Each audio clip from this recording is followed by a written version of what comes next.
श्री गुरुवे नमः। जय भगवान नित्यानंद। इस जगत में काल की रीति नीति बड़ी विचित्र है। इसकी गति अगाध है। काल में न दया है, न प्रेम है, न ही क्षमाशीलता। काल केवल अपना कर्तव्य जानता है। कहा जाता है कि काल स्वयं तक को खा जाता है। जब वह स्वयं को ही नहीं छोड़ता तो दूसरों का क्या कहना। वह सबको एक ही तरह से देखता है। वह उसका भी विचार नहीं करता कि कोई राजा है, युवा है या बालक। काल उन भगवान नित्यानंद पर भी झपट पड़ा। उनके दर्शन नेत्रों के लिए दिव्य थे। उनके मुखमंडल को देखकर असंख्य भक्त सुख हो जाते थे। उन्हें देखकर पापी मनुष्य पुण्य की, बुद्ध जीव मुक्ति की, दरिद्र धनवान जैसी और गुणहीन व्यक्ति सद्गुणों की अनुभूति करते थे। गुरुदेव इस अति अस्तर जगत में अपने भक्तों के आधार थे और फिर धीरे धीरे उन्हें हमारे ही नेत्रों के आगे से हटा दिया गया। काल का यह कितना क्रूर कृत्य है, लेकिन काल को कोई रोक सकता है भला? सांसारिक लोग मृत्यु को ही जीवन का अंत समझते हैं। इसलिए सांसारिक दृष्टि में भगवान नित्यानंद का अंत हो गया। लेकिन वास्तव में श्री गुरुदेव कभी गए ही नहीं। वे तो नित्य अमर और अनंत हैं। वे अब भी ज्यों के त्यों विराजमान हैं, जैसा कि वो हमेशा से थे। भला नित्यानंद की नित्य आनंद की मृत्यु कैसे हो सकती है? अदृश्य होने पर भी जिस प्रकार सूर्य प्रकाश फैलाना नहीं छोड़ता, वैसे ही नित्यानंद का कोई अंत नहीं हुआ। अज्ञानी मनुष्य ही समझता है कि सूर्य अदृश्य हो गया है या नित्यानंद की मृत्यु हो गई है। नित्यानंद तो हर प्राणी में विद्यमान हैं। वे सर्वव्यापक हैं। उपनिषद कहती है कि जगत की उत्पत्ति आनंद से हुई है। नित्यानंद सदैव अमर है। यदि तुम सचमुच उनके दर्शन करना चाहते हो तो उन्हें अपने अंतर में खोजो। अपने जीवन को त्याग में, वैराग्य में और प्रेम में बनाओ। अपने मन को शुद्ध करो और दूसरों में द्वेष दर्शन न करो। तब तुम स्वयं नित्यानंद हो जाओगे। लेकिन ये बातें तो ज्ञानियों के लिए, ज्ञान प्रेमियों के लिए हैं। उनके प्रेमी भक्तों के लिए जो संवत 2017 आषाढ़ द्वादशी का दिन अत्यंत ही दुखदाई, कलेशप्रद व असहनीय था। 2 महीने पहले ही श्री गुरुदेव ने महाप्रयाण की तैयारी आरंभ कर ली थी। उन्होंने भोजन करना छोड़ दिया था। वे कभी जलाहार और कभी थोड़े से फलाहार पर रहने लगे थे। वे काफ़ी क्रुश हो गए थे। भक्तों के अनुरोध करने पर भी वे अन्न लेने के लिए राजी नहीं होते थे। भक्तों ने डॉक्टर को बुलवाया, पर भगवान अपने ही आनंद में मस्त थे। उन्हें डॉक्टर अथवा दवाई किसी में भी रुचि नहीं थी। वे अपनी मर्जी के मालिक थे। शरीर को और अधिक रखने के लिए उन्हें कोई विवश नहीं कर सकता था। ब्रह्मा का हो या चींटी का, शरीर की गति एक ही होती है।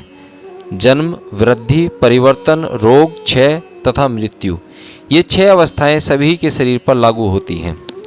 यह प्रकृति का नियम है और उसे तोड़ा नहीं जा सकता। प्रकृति में भी जो सीमित है वह कभी असीमित नहीं हो सकता। यदि ऐसा न होता तो राम और कृष्ण अभी भी अपने भौतिक रूप में हमारे साथ होते। सृष्टि के आरंभ से ही जगत अटल नियमों में बंधा हुआ है। जिसका भी जन्म हुआ है उसकी एक दिन मृत्यु होगी। यह ऐसा ही है। गुरुदेव का शरीर का अंत इतनी जल्दी हो जाएगा, इसकी किसी को कल्पना तक न थी। गुरु पूर्णिमा के दिन श्री गुरुदेव ने लेट लेट के ही दर्शन दिए। रविवार 6 अगस्त के दिन गुरुदेव ने सभी उपस्थित लोगों को देने के लिए काफ़ी का प्रसाद मंगवाया। उन्होंने मुस्कुराकर डॉक्टर निकलसन के छोटे लड़के को एक फल दिया। सभी भक्तजन हमेशा की तरह शांत बैठे थे। नित्य आने वाले भक्त कुछ दूर खड़े थे।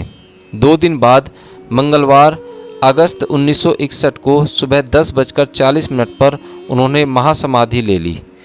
गणेशपुरी में श्री लक्ष्मण शाह खोड़े के बंगलोर हाउस में ऊपर की मंजिल पर एक बड़े कमरे में उन्होंने देह त्याग दी। वे उत्तर की ओर सिर करके लेटे थे। कुछ भक्तजन वहां उपस्थित थे। Boman Bahram, advocate D.M. पेवलेकर, श्री चिमनलाल पारेख, कर्णेयर्णा सेठी, बाबू सेठी, श्रीमती गंगाबाई साहा, कुट्टीराम स्वामी, महाबल स्वामी, डॉक्टर निकलस इत्यादि। आखिर तक श्री गुरुदेव वैसे के वैसे ही दिखते थे, वैसे ही तेजवान, शांत और गंभीर। कहीं कोई परिवर्तन नहीं हुआ था। महापरायण के कुछ मिनट पूर्व श्री गुरुदेव के हाथ और पैर सीधे हो गए। कई वर्षों से उनके जोड़ गठिया के कारण जकड़ गए थे। उनके प्रारब्ध भोग का अंत हुआ। शास्त्रों में कहा गया है कि महात्मा जन अपने प्रारब्ध को भोग लेते हैं और फिर शरीर छोड़कर निर्वाण को प्राप्त होते हैं। डॉक्टर निकलसन श्री गुरुदेव की हथेलियों पर और मैं उनके पैरों पर कोमलता से हाथ फेर रहा था। पांवों में प्राण का प्रसारण रुक गया। डॉक्टर ने उनके हाथ छोड़ दिए। महाप्रायण का समय आ गया था। प्राण उधर गति कर रहा था। मैंने श्री गुरुदेव के हाथ पकड़ लिए। जो संभवी मुद्रा पहले उनके चेहरे पर दिखाई देती थी वही फिर से देखने को मिली। ध्यान अंतर्मुखी, दृष्टि बाह्यमुखी। उन्होंने चारों ओर भक्तों पर प्रेम से एक कृपापूर्ण दृष्टि डाली और फिर दृष्टि को उधर कर लिया। भूमध्य में सुषुम्ना नाड़ी स्पंदित हुई। ओमकार का सुंदर मधुरनाद सुनाई दिया और उनके प्राण ब्रह्मांड चेतना में विलीन हो गए। मैं चित्कार कर उठा, गुरुदेव! और मेरा सिर गुरुदेव के वक्षस्थल पर झुक गया। चिमनलाल पारेख ने मेरी पीठ पर अपना हाथ रखकर कहा, मुक्तानंद स्वामी, क्या यह तुम्हारे रोने का समय है? मैं खड़ा हो गया। जो कुछ हुआ था उसे समझने में भक्तों को कुछ क्षण लग गए। उनके देखते देखते ही गुरुदेव ने प्राण छोड़ दिए। उनका शरीर स्थिर और शांत हो गया। उनके जाने से संसार एक दिव्य सिद्ध महापुरुष के सहवास से वंचित हो गया। वे निराकार परब्रह्म के साकार रूप थे। ऐसे महात्मा का प्राण अत्यंत महत्वपूर्ण होता है। एक सामान्य मनुष्य की मृत्यु के समय उसकी आत्मा शरीर को छोड़ देती है और उसके कर्म अनुसार दूसरा रूप धारण करती है, किंतु जो परब्रह्म के साथ, परम सत्य के साथ, सर्वव्यापी सच्चिदानंद के साथ अपने एकत्व की अनुभूति कर चुके हैं, ऐसे महात्माओं के प्राण अनेक लोकों में भ्रमण नहीं करते, शरीर को नहीं छोड़ते हैं। महासमाधि के समय प्राण को छोड़ते नहीं हैं, ये सहस्त्रार्थ में विलीन हो जाते हैं। ऐसे महापुरुष के पुनर्जन्म का प्रश्न ही नहीं उठता। उनकी उपस्थिति मात्र से साधकों की वासनाएं नष्ट हो जाती थीं और उनका उद्धार हो जाता था। अतएव उनके जन्म मृत्यु के चक्र में पड़ने का अथवा दूसरा शरीर धारण करने का प्रश्न ही नहीं होता।